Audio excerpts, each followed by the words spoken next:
नमस्कार प्रिय विद्यार्थियों। आज की क्लास में BA 6 सेमेस्टर एंशिएंट हिस्ट्री का जो पेपर आपका 1 है, इसको आज हम लेके आए हुए। ये हमारी लिखित टाइप की क्लास है। जैसे कि सभी को पता होगा, कल आपका जो है 8 जून है और कल आपका पेपर MGQP का लगा हुआ, तो सभी विद्यार्थी इस क्लास को हमारी देख के जाएंगे। इसमें से काफ़ी क्वेश्चन आपको एग्जाम में देखने को मिलेंगे। अभी रज्जू भैया का पेपर नहीं हुआ है, तो उसके लिए बहुत ही महत्वपूर्ण क्लास रहेगी। उसमें भी आपका लिखित का ही पेपर कराया जाएगा। पेपर बच्चों आपका एंशिएंट हिस्ट्री का है, प्राचीन इतिहास का, BA 6 सेमेस्टर। पेपर आपका 1 है। इसमें आपको रिलीजियन एंड जो फिलोसफी को आपको इसमें पढ़ना है, धर्म और दर्शन के बारे में। ठीक है, इसमें 2 घंटा आपका समय देगा। पूरा पेपर आपका 75 नंबर का आएगा। इन सभी प्रश्नों को जल्दी से आप सभी लोग जो कि देख लीजिए। चलिए, पहला क्वेश्चन देखिएगा। पहला इसमें क्वेश्चन है कि अर्थवेद। तो अर्थवेद जो भी आपके 4 वेद हैं, हम चारों वेद के बारे में हम जो कि विस्तृत में आपको समझा देंगे। कोई भी वेद जो कि पूछा जा सकता है। फिर यहाँ से है कि शतपथ जो ब्राह्मण ग्रंथ है, इसके बारे में चर्चा करेंगे। उसके बाद है कि ऋग्वेद में वरुण देवता के बारे में समझेंगे। उसके बाद है इंद्र देवता के बारे में हम समझेंगे। फिर है कि कपिल मुनि ये कौन थे, इनके बारे में जो कि हम चर्चा करेंगे। तो सबसे पहले बच्चों वेद को समझ लीजिए। वेद बच्चों सनातन धर्म और विश्व के प्राचीनतम जो कि ग्रंथ हैं, जो ज्ञान विज्ञान का अथाह भंडार है। वेद जो है, जो शब्द है, संस्कृत के विद धातु से बना है, जिसका अर्थ होता है ज्ञान होना। इन्हें बच्चों हम ईश्वर के द्वारा रचित और जो है ऋषियों के द्वारा सुनकर याद किया गया जो कि माना जाता है इनको। वेद आपके बच्चों 4 प्रकार के होते हैं, जैसे कि सभी को पता भी होगा। पहला आपका होता है ऋग्वेद। यह बच्चों सबसे प्राचीन वेद है, मतलब सबसे पुराना वेद है। इसमें देवताओं की स्तुति में मंत्र प्रार्थनाएं इसमें जो है शामिल है। मतलब जो है ये जो वेद है बच्चों, देवी देवताओं की स्तुति मंत्रों से जो है संबंधित है। दूसरा आपका है यजुर्वेद। इसमें बच्चों यज्ञ कर्मकांड हवन की विधियों का विस्तार से इसमें जो कि वर्णन मिलता है। यह बच्चों गद्य पद दोनों में है। उसके बाद है सामवेद। इसे बच्चों भारतीय संगीत का जो कि मूल माना जाता है। इसमें यंत्र के समय गाए जाने वाले मंत्र और जो कि संगीत का संग्रह इसमें जो कि है। फिर है कि अर्थवेद। इसमें बच्चों चिकित्सीय मतलब जो है चिकित्सा के बारे में, औषधि के बारे में, जो तंत्र मंत्र है, जो जादुई उपचार है, इनसे संबंधित इसमें जो कि विधाएं इसमें शामिल है। ठीक है, इसके बारे में इसमें जो कि बताया गया है। अब यहाँ से दूसरा जो इसमें क्वेश्चन था कि शतपथ ब्राह्मण जो ग्रंथ है, इसके बारे में समझ लीजिए। ये बच्चों शुक्ल यजुर्वेद का सबसे विशाल महत्वपूर्ण और जो है प्रमाणिक जो कि ब्राह्मण ग्रंथ है। यह वैदिक काल के गद्य साहित्य का एक उत्कृष्ट उदाहरण है, जो वेदों के मंत्रों, धार्मिक अनुष्ठानों और जो है यज्ञों के विधि विधान को विस्तार से समझाने के लिए एक गाइड की तरह ये काम करता है। इसके आदि उपदेष्टा या जो है रचयिता, इसके मतलब जो रचयिता हैं महर्षि यज्ञ वाल्मीकि जो कि माने जाते हैं। इसमें बच्चों जो कि इसका जो नाम है शतपथ ब्राह्मण जो कि ग्रंथ है। इसमें बच्चों शतपथ का अर्थ होता है कि 100 मार्गों वाला, क्योंकि इस ग्रंथ में बच्चों टोटल जो अध्याय है, टोटल इसमें जो कि 100 इसमें अध्याय इसमें शामिल है। इस तरह से आपको लिखना है। अब यहाँ से ऋग्वेद में वरुण जो कि सबसे प्राचीन और जो कि प्रमुख वैदिक देवताओं में से ये एक हैं, वरुण देवता, जिन्हें बच्चों सृष्टि का शासक, जल का देवता, सर्वोच्च जो कि नैतिक नियमों का रक्षक भी माना जाता है। तो इस तरह से इनके बारे में आपको लिखना है। फिर यहाँ से कि इंद्र देवता के बारे में समझ लीजिए। तो इंद्र जो कि हिंदू धर्म में देवताओं के राजा, स्वर्ग के अधिपति और जो है वर्षा व गरज के मुख्य देवता हैं। इंद्र कौन है भैया? ये वर्षा और जो है गरज के देवता है। वेदों में उन्हें सबसे शक्तिशाली और जो है महत्वपूर्ण देवताओं में से एक माना जाता है। फिर यहाँ से देखिएगा जो कि है कपिल मुनि। ये बच्चों प्राचीन हिंदू धर्म के एक महान जो कि ऋषि, सांख्य दर्शन के प्रवर्तक हैं। उन्हें बच्चों भगवान विष्णु का अवतार भी माना जाता है। उनका सबसे जो प्रमुख योगदान रहा है, अपनी माता देवहूति को जो है दिया गया ज्ञान है, जिन्हें सांख्य योग जो कि कहा जाता है। उसके बाद देखिएगा यहाँ से सेक्शन आपका सी आ चुका है। इसमें टोटल आपके 8 क्वेश्चन आएंगे, जो कि 5 ही क्वेश्चन आपको करना पड़ेगा। पहला क्वेश्चन देखिएगा कि सैंधव मूर्ति पूजा क्या है। ठीक है, इंडस आइडोल जो कि वर्शिप कहते हैं इसको हम। फिर है कि महावीर का जीवन चरित्र के बारे में समझेंगे। उसके बाद है महावीर की जो शिक्षाएं हैं। फिर है कि वैदिक काल में मूर्ति पूजा। तो हम चारों क्वेश्चनों के बारे में यहाँ से विस्तृत में हम समझेंगे। तो सबसे पहले बच्चों, सैंधव जो सभ्यता है जिसको हम सिंधु घाटी सभ्यता भी कहते हैं, इसमें बच्चों मूर्ति पूजा के स्पष्ट और जो कि व्यापक प्रमाण जो कि मिलते हैं। जो भारत में मूर्ति पूजा के सबसे प्राचीन पुरातात्विक साक्ष्य हैं। यहाँ के लोग बच्चों मुख्य रूप से मातृ देवी मतलब जो है स्त्री देव जो कि देवता और पशुपति नाथ मतलब जो है पुरुष देवता की मूर्तियां और मोहरों पर अंकित आकृतियों के रूप में पूजा करते थे। ठीक है, सिंधु घाटी सभ्यता के लोग। उसके बाद यहाँ से जो कि भगवान महावीर जो कि जैन धर्म के 24वें अंतिम तीर्थकार थे, उनका बच्चों जन्म 599 ईसा पूर्व वैशाली के कुंडग्राम जो कि बिहार में पड़ता है वहाँ पर इनका जन्म हुआ था। उन्होंने बच्चों 30 वर्ष की आयु में राजपाट त्याग कर संन्यास लिया और कठोर तपस्या के बाद केवल ज्ञान प्राप्त किया। उनका मूल मंत्र था अहिंसा परमो धर्मा, जियो और जो है जीनो दो, इनका जो है मूल मंत्र था। इस तरह से आपको लिखना है। अब यहाँ से बच्चों इनकी प्रमुख हम शिक्षाओं के बारे में बात करें। इन्होंने जो पंच महाव्रत बताए हैं इनको भी समझ लीजिए। तो केवल ज्ञान प्राप्त करने के बाद भगवान महावीर ने लोक कल्याण के लिए अपने उपदेश देना शुरू किया। जीवन को पवित्र और मोक्ष मार्ग पर ले जाने के लिए उन्होंने 5 महाव्रतों का सिद्धांत उन्होंने बच्चों प्रतिपादित किया। पहला इन्होंने सिद्धांत बताया अहिंसा, मतलब ये किसी भी जीव को मन, वंचन या जो है कर्म से नुकसान न पहुंचाना। दूसरा इन्होंने सत्य बताया है कि हमेशा जो है हानि रहित मधुर सत्य बोलना चाहिए। तीसरा उन्हें आस्य बताया है, मतलब जो है चोरी न करना, मतलब जो है बिना अनुमति के किसी भी वस्तु ग्रहण जो कि न करना, वस्तु न चुराना, बिना कहे हुए न लेना। फिर है कि अपार ग्रह, मतलब जो है आवश्यकता से अधिक धन या सांसारिक वस्तुओं का संग्रह न करना, मतलब जो है जितनी आवश्यकता है उतनी ही जो है धन के जो कि कलेक्शन करना, उतनी ही जो कि उसको रखना। ठीक है। फिर कि ब्रह्मचर्य, तो पवित्रता और जो कि आत्मसंयम का पालन करना, ये इन्होंने 5वां बताया इन्होंने।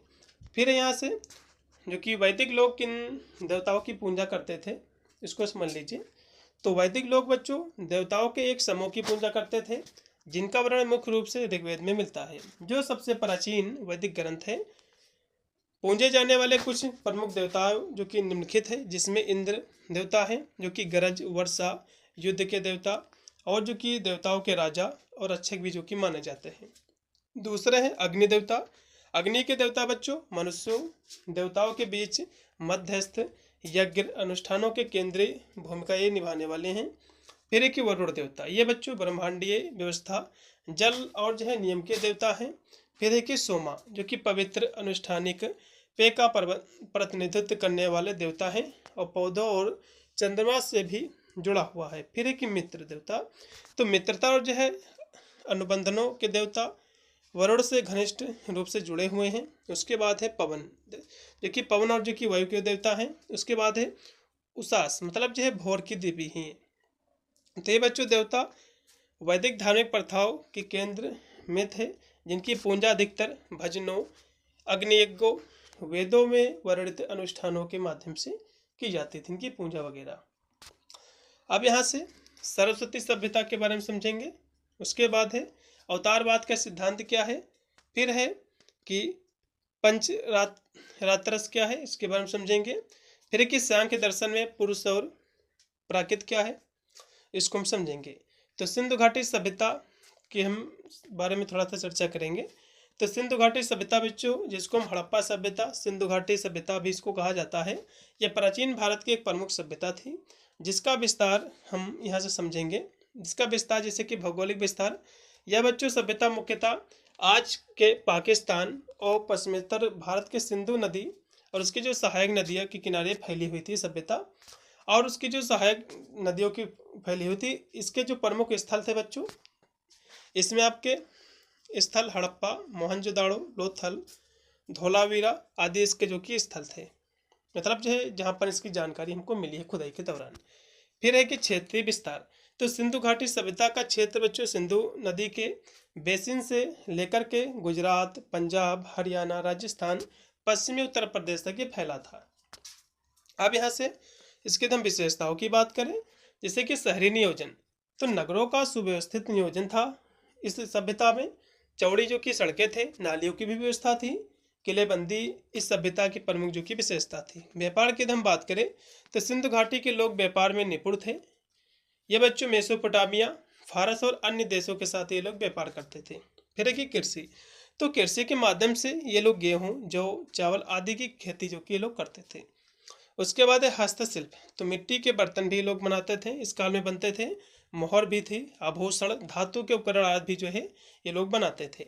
फिर है कि धार्मिक और सामाजिक जीवन, तो इन्होंने ये लोग बच्चों जो है मूर्तियाँ, देवताओं की पूजा, सामाजिक व्यवस्था के भी परिणाम जो कि इसमें मिले हैं। तो ऐसा प्रतीत होता है कि उस समय के जो लोग थे जो कि मूर्तियों की पूजा करते थे, देवताओं की पूजा करते थे, आराधना करते थे। तो इस प्रकार बच्चों सिंधु घाटी सभ्यता का विकसित, सुव्यवस्थित और समृद्ध सभ्यता थी ये, जिसने प्राचीन भारत में सांस्कृतिक और आर्थिक विकास में महत्वपूर्ण भूमिका निभाई।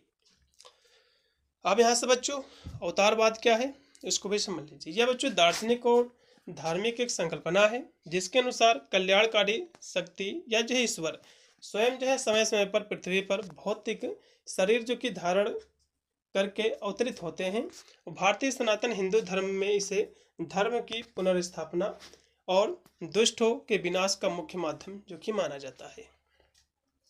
तो अवतारवाद के मुख्य धर्म सिद्धांत को हम समझे, जैसे कि ईश्वरीय जय करुणा, जब पृथ्वी पर बच्चों धर्म का ह्रास होने लगता है और अधर्म की वृद्धि होती है, तब जो है ईश्वर अपनी असीम करुणा के कारण जो है मानव या फिर अन्य रूप में जन्म लेता है, ठीक है, अधर्मियों का नाश करने के लिए।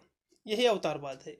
उद्देश्य की हम पूर्ति बात करें तो अवतारवाद का जो मुख्य लक्ष्य होता है सज्जनों की रक्षा करना, दुष्टों का विनाश करना, धर्म के 4 जो स्तंभ है तपस्या, स्वच्छता, सत्यनिष्ठा, दयालुता, इसकी स्थापना करना इसका उद्देश्य रहता है। यहाँ से हम अवतारों के प्रकार की बात करें तो पूर्ण अवतार है या बच्चों जब ईश्वर अपनी संपूर्ण शक्तियों के साथ प्रकट होते हैं, जैसे कि प्रभु श्री राम प्रकट हुए थे, श्री कृष्ण जी प्रकट हुए थे, तो इसको हम पूर्ण अवतार कहते हैं। दूसरे हैं जो कि अंश अवतार हैं, जिसको हम जब ईश्वर एक विशेष अंश किसी निश्चित कार्य के लिए जन्म लेते हैं, ठीक है। अब यहाँ से पंचरात्र क्या है इसको समझ लीजिए। पंचरात्र बच्चों हिंदू धर्म के वैष्णव संप्रदाय का एक अत्यंत महत्वपूर्ण या प्राचीन धार्मिक आगमिक ग्रंथ संग्रह व आंदोलन है, जो मुख्य रूप से भगवान शिव मतलब जय नारायण की उपासना, मंदिर निर्माण, मूर्ति प्रतिष्ठा और पूजा पद्धति से संबंधित है। पंचरात्र का जो शाब्दिक अर्थ होता है 5 रातें होता है, इसका शाब्दिक अर्थ। तो पंचरात्र एक बच्चों महत्वपूर्ण धार्मिक और दार्शनिक की प्रणाली है जो विशेष रूप से वैष्णव धर्म से संबंधित है। यह प्रणाली बच्चों मुख्य रूप से भगवान विष्णु की पूजा उपासना पर केंद्रित है।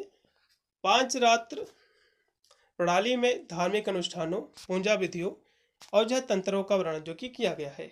यदि हम 5 रात्र के दिन विशेषताओं की बात करें तो भगवान विष्णु की उपासना, तो 5 रात्र प्रणाली में बच्चों भगवान विष्णु को सर्वोत्तम देवता मानती है और उनकी पूजा विधियों अनुष्ठानों का वर्णन जो कि करती है। फिर है कि आगम साहित्य, तो 5 रात्रि की शिक्षाओं विधियों का वर्णन आगम ग्रंथों में किया गया है, जिन्हें हम 5 रात्र आगम कहा जाता है। फिर है कि मंत्र, यज्ञ और जो है तंत्र, तो 5 रात्र प्रणाली में यंत्रों जो कि मंत्रों, तंत्रों का प्रयोग किया जाता है जो धार्मिक और आध्यात्मिक साधनों का हिस्सा होते हैं। फिर है कि धार्मिक अनुष्ठान, तो इसमें बच्चों विष्णु की मूर्ति की स्थापना, स्नान, अभिषेक, पूजा, हवन, अर्चना जैसी विभिन्न जो धार्मिक क्रियाएं हैं उसका भी विस्तृत इसमें वर्णन किया गया है। अब यहाँ से बच्चों सांख्य दर्शन के अनुसार जो पुरुष और प्राकृत क्या है इसको भी समझ लीजिए। तो सांख्य दर्शन के अनुसार यह बच्चों पूरी सृष्टि के 2 मूल तत्वों से मिलकर बनी हुई है पृथ्वी, जिसमें पुरुष मतलब जो है आत्मा या चेतना है और प्राकृत मतलब जो है जड़ या भौतिक जगत है। पुरुष बच्चों की सिर्फ देखने वाला है मतलब साक्षी है, प्राकृत क्या है काम करने वाली या फिर रचनाकार है। तो इन दोनों के मिलन से ही जीवन चलता है। कैसे चलता है उदाहरण के माध्यम से समझिएगा। जैसे कि पुरुष बच्चों जिसको हम चेतना भी आत्मा कहा जाता है, तो पुरुष बच्चों शुद्ध आत्मा या चेतना है, यह शरीर, मन, बुद्धि से बिल्कुल अलग है। यह बच्चों बिल्कुल निष्क्रिय, शांत और देखने वाला है, मतलब जो है ये देख सकता है, ठीक, और कुछ नहीं करता है। प्राकृत की हम बात करें बच्चों, तो यह जो है क्योंकि प्राकृत का मूल शक्ति है जिससे बच्चों संसार, जो पूरा संसार है जिसमें शरीर, मन, बुद्धि, पहाड़, नदियाँ आदि ये सब बना है। यह बच्चों 3 गुणों, सत मतलब जो है शांति, रज मतलब जो है गतिशीलता, तम मतलब होता अज्ञानता से मिलकर बनी हुई है। इसके धर्म गुण की बात करें बच्चों, ये सक्रिय है, सदा बदलती रहती है और भौतिक सुख दुख का कारण है। यह अचेतन है, इसमें दुख की चेतना नहीं होती है। तो उदाहरण के लिए हम कहें तो मान लीजिए सांख्य दर्शन में दोनों के संबंध को समझने के लिए दो बहुत ही प्रसिद्ध उदाहरण है, जिसमें से एक उदाहरण हम करा रहे हैं, जैसे कि अंधे और जो है लंगड़े का एक उदाहरण है। ठीक है, जैसे कि मान लीजिए एक जंगल में आग लगी है, वहां पर दो व्यक्ति फंसे हुए हैं। एक अंधा है जो चल तो सकता है लेकिन देख नहीं सकता है, दूसरा लंगड़ा है जो देख सकता है लेकिन चल नहीं सकता है। तो प्राकृत क्या है बच्चों, अंधे की तरह है, मतलब जो उसके पास ऊर्जा तो है, पैर है, सक्रिय है, लेकिन क्या है, दिखाने वाली उसके पास जो है आंखें नहीं है, मतलब अंधी है प्राकृत। पुरुष क्या है, पुरुष बच्चों लंगड़े की तरह है, उसके पास आंखें तो हैं, चेतना है, देख सकता है, लेकिन पैर नहीं है, खुद जो है कुछ काम नहीं कर सकता है। तो जब लंगड़ा जो व्यक्ति है अंधे के कंधे पर बैठ जाता है और दोनों मिलकर जंगल से बाहर निकल जाते हैं, तो इस तरह से पुरुष और प्राकृत मिलते हैं, तो सृष्टि का निर्माण और जीवन की शुरुआत होती है। ठीक है, इस तरह से आपको लिखना है विद एग्जाम्पल के माध्यम से। अब यहाँ से सेक्शन आपका सी आ चुका है, इसमें टोटल आपके 4 क्वेश्चन आएंगे, जो कि 2 ही आपको करना पड़ेगा। चारों देख लीजिए। पहला क्वेश्चन है कि वैदिक देवमंडल के स्वरूप विकास की विवेचना आपको करना है। उसके बाद है कि बुद्ध के जीवन और जय शिक्षाओं पर आपको प्रकाश डालना है। तो दोनों क्वेश्चन देखिएगा। तो वैदिक देवमंडल जो कि प्राचीन सनातन वेदों, जिसको मुख्य रूप से ऋग्वेद, इसमें वर्णित उन 33 प्रमुख देवताओं का यह समूह है जो ब्रह्मांड की प्राकृतिक आध्यात्मिक शक्तियों का प्रतिनिधित्व करते हैं। यह बच्चों देवमंडल आधुनिक पौराणिक हिंदू धर्म के देवताओं जैसे कि राम, कृष्ण, हनुमान से काफी भिन्न है। ठीक है, इसमें बच्चों किसी दिव्य व्यक्ति के बजाय प्राकृत के तत्वों, शाश्वत नियमों, मानवीय भावनाओं को मानवीय रूप में देवता मानकर जो कि माना गया है। प्राचीन यस्काचार्य के निरुक्त ग्रंथ के अनुसार पूरे वैदिक वेद मंडल को उनके निवास स्थान, प्राकृतिक क्रियाओं के आधार पर 3 श्रेणियों या फिर लोकों में विभाजित किया गया है। तो तीनों आप श्रेणियों को देख लीजिए। पहला है आकाश के देवता। ये बच्चों देवता ब्रह्मांड के सबसे ऊपरी हिस्से यानी आकाश मंडल में निवास करते हैं। तो ये कौन देवता है बच्चों, वरुण देवता इसमें आते हैं। जैसे कि यह बच्चों इस श्रेणी में सबसे जो कि प्रमुख देवता हैं, जिन्हें हम ऋतु का रक्षक जो कि माना जाता है। फिर एक सूर्य देवता जो कि जगत को प्रकाश ऊर्जा देने वाले प्रत्यक्ष देवता हैं। फिर एक मित्र वरुण के सहयोगी और सत्य व संध्यों के देवता हैं। फिर एक उषण मतलब भोर या जो है सुबह की देवी हैं ये। फिर एक विष्णु, वेदों में इन्हें सूर्य के ही एक गतिशील रूप में दर्शाया गया है। दूसरा जो इसका श्रेणी है, इसमें मध्यवर्ती आकाश के देवता हैं जो कि पृथ्वी और जो कि लोक के बीच वायुमंडल और अंतरिक्ष के सक्रिय रहने वाली शक्तियों के बीच में इसको रखा गया श्रेणी में। इसमें बच्चों इंद्र यह वैदिक देवमंडल के सर्वोच्च सबसे शक्तिशाली देवता है, जिन्हें युद्ध, वर्षा मतलब जो तूफान का स्वामी माना जाता है। ऋग्वेद में लगभग 250 सूक्ति अकेले इंद्र को समर्पित हैं। फिर है कि रुद्र देवता, इन्हें बच्चों आंधी, तूफान, उग्र देवता माना जाता है, जो बाद के काल में शिव के रूप में, भगवान शिव के रूप में पूजे जाने लगे हैं। फिर की वायु और जो है मरुत, ये बच्चों हवा और जो है के प्रतिनिधित्व ये देवता है। फिर है कि पंजन्य, ये बच्चों वर्षा और जो है बादलों के ये देवता है। अब यहाँ से तीसरा बच्चों जो श्रेणी है, इसमें पार्थिव देवता है। ये बच्चों देवता मानव के सबसे निकट यानी पृथ्वी लोक पर ही निवास करते हैं और भौतिक जीवन से सीधे जुड़े हुए हैं, जैसे कि अग्नि देवता। तो अग्नि बच्चों स्थानीय देवताओं में सबसे महत्वपूर्ण है। इन्हें बच्चों यज्ञ की अग्नि देवताओं जो है मनुष्यों के बीच संदेशवाहक माना जाता है। फिर एक सोम, वनस्पतियों के अधिपति और जो है यज्ञों में प्रयुक्त होने वाले पवित्र पेय के देवता। फिर एक पृथ्वी, क्योंकि जीवन को आधार देने वाली साक्षात भूमि। फिर एक बृहस्पति मतलब जो प्रार्थना, ज्ञान देवताओं के पुरोहित इनको माना जाता है। तो ये थी बच्चों उनकी 3 श्रेणियाँ। अब यहाँ से महात्मा बुद्ध के जो शिक्षाएं हैं उनके बारे में समझ लीजिए, इनके जीवन परिचय के बारे में।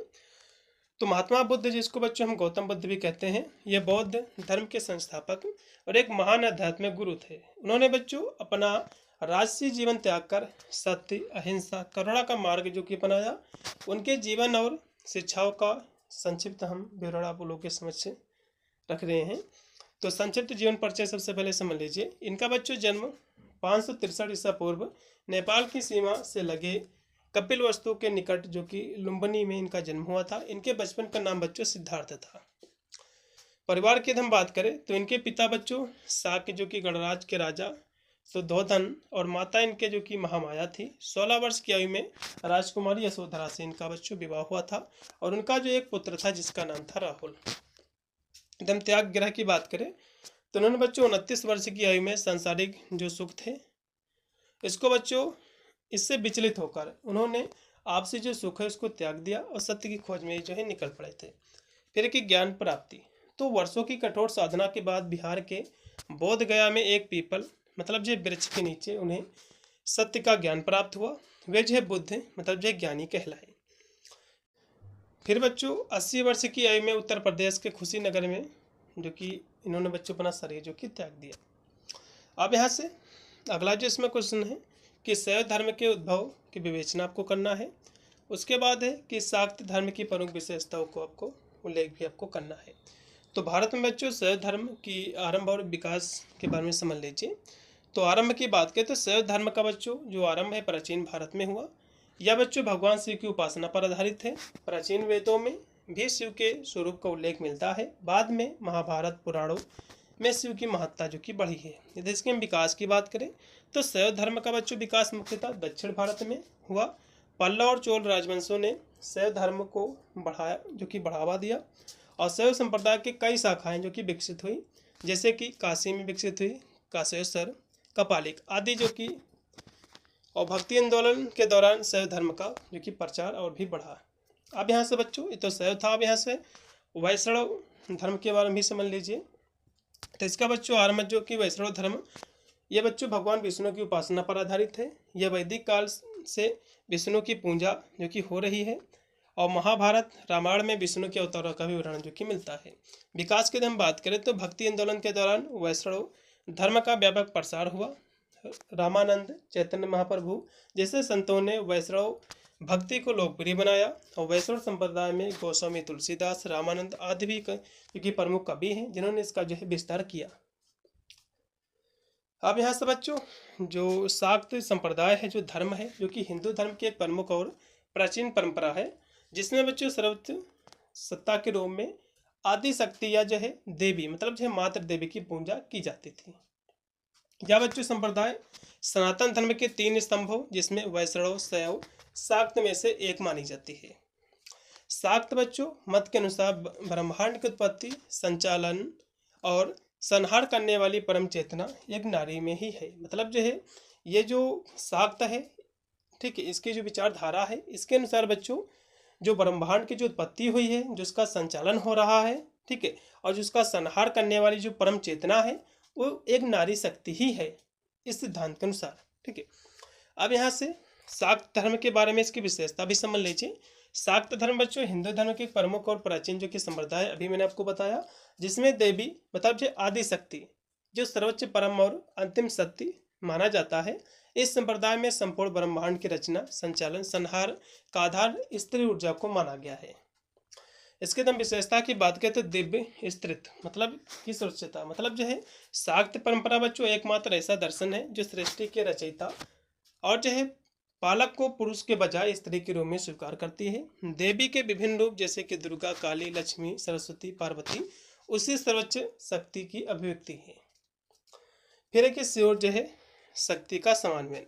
तो शाक्त दर्शन में भगवान शिव को पूर्ण प्रकाश या जो है विशुद्ध चेतना, देवी को गति या ऊर्जा माना जाता है। मानता यह है कि शिव तो सव हैं, शक्ति के बिना वे निष्क्रिय है, ऐसा भी माना जाता है इसमें। फिर की तांत्रिक साधना, गुप्त अनुसंधान मतलब जो शाक्त धर्म में मंत्र, यंत्र और जो है तंत्र का बहुत महत्व है। इसके तहत बच्चों कुंडलिया, जागरण, आंतरिक ऊर्जा के विकास पर विशेष बल इसमें दिया जाता है। तो ये थी बच्चों हमारी क्लास इतनी ही जो कि मैंने क्वेश्चनों को सोल्व कर दिया है। पिछले साल का जो पेपर था इन सभी को देख के जाइएगा, आपका पेपर जो कि इसी से आपका कवर हो जाएगा। पासिंग मार्क्स तो आपके इसी से आ ही जाएंगे।